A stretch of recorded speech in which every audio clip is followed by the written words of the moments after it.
আসসালামু আলাইকুম কাকা, আপনার এই জমি কত ডিসিমল? 50 শতাংশ। আচ্ছা, আপনি এইবারই কি ফার্স্ট মেশিনের মাধ্যমে ধান কাটতেছেন? প্রথম কাটতেছেন। আচ্ছা, গত বছর এই জমির ধান কাটতে আপনার কতজন শ্রমিক লাগছিল?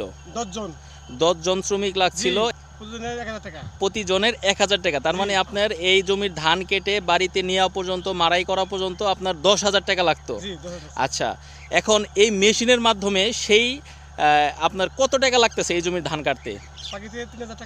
পাখিতে 3000 টাকা। তার মানে 50 ডিসিমলে আপনার মাত্র লাগতেছে আপনার 5000 টাকা।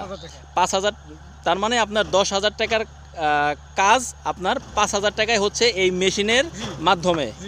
আচ্ছা, এখন কি আপনার কি চিন্তা ভাবনা? প্রতি বছর তো ইনশাল্লাহ আপনি এই মেশিনের মাধ্যমেই, আচ্ছা প্রতি বছর, আচ্ছা সুযোগ হলে আপনি এই মেশিনের মাধ্যমেই ধান কাটবেন। অনেকের ভ্রান্ত ধারণা মেশিন দিয়ে ধান কাটলে নাকি খ্যার নষ্ট হয়। আসলে এটি ধারণা ভুল। জমিতে যদি অতিরিক্ত পরিমাণে পানি থাকে তাহলে খ্যার নষ্ট হওয়ার সুযোগ থাকে, তাছাড়া খ্যার কোনো নষ্ট হয় না।